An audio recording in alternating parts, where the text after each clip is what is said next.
I lay me down, heaven hear me now.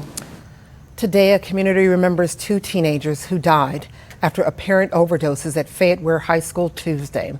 Students and community members gathered today for a balloon release in honor of the two girls that died. They were 16 and 17 years old. Now, another 17-year-old also overdosed on Tuesday, but was taken to the hospital. Today, we found out that girl, the survivor, is now being charged with second-degree murder. Let's go to Fox 13's Lakia Scott. She was at that balloon release today at Fayette-Ware High School in Somerville. Lakia, you say the community is still banding together tonight, doing their best to cope.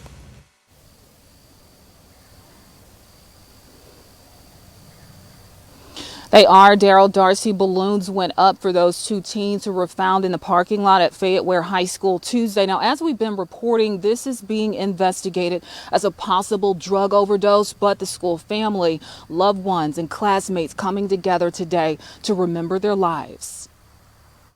Heaven hear me now, I'm lost without a cause. Balloons went up and heartfelt song and melodies went out into a crowd, joining together in remembrance of two young lives lost this week. What we have gone through this week is something that nobody should ever have to go through. We have lost two of our beloved classmates. The Fayette-Ware High School community, students, staff, and loved ones of Alyssa Thorne and Tara Bertrand remember the two teens who were found in the school parking lot Tuesday. Fayette County investigators say when they located the two girls, they weren't breathing. A press release sent out Thursday by the Fayette County Sheriff's Office says their department is investigating the case as a possible drug overdose. There may be sadness and grief at the loss that we feel. While we mourn the loss of these two ladies, we do pay tribute and we celebrate their lives. A third teen was also found on the site, was hospitalized and survived the overdose. We've since learned following release from the hospital, the teen has been charged with 2 counts of second-degree murder in the deaths of Thorne and Bertrand. Now a community left to figure out how to celebrate the lost lives and heal. Winter storms have come and darken my sun.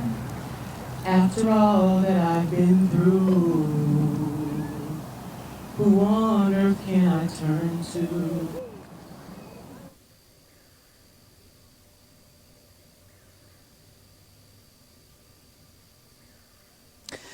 Now, there was a school board meeting tonight, a workshop session that happened here at the Fayette County School Board tonight.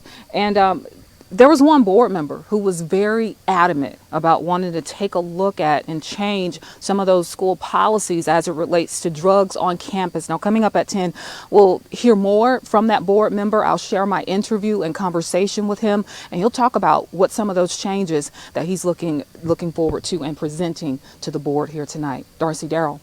Lakia, thank you. We look forward to that report, your update on 10 o'clock. Thank you. You know, we've been following this story since it broke Tuesday evening. Here's everything we know right now. Those two teen girls, a 16 to 17-year-old, found dead near Fayette-Ware High School in Somerville yesterday. That night, a somber graduation ceremony went on as scheduled, including a moment of silence for those who died. It's believed the two students died of an overdose. A 17-year-old, as you heard Lakia report, was also hospitalized for the overdose and is now recovering at home. And she's the one who's been charged with 2 counts of second-degree murder. She's believed to have supplied the drugs to the other two. Her name has not been made public yet. Right now, she's being held under house arrest. She's required to take daily drug screenings and do routine counseling. And then tonight, friends and family of the girls who died held a balloon release to honor them and keep the memories of those alive. We'll continue to follow this story as this case develops and update you when we learn more information, including our report coming up at 10.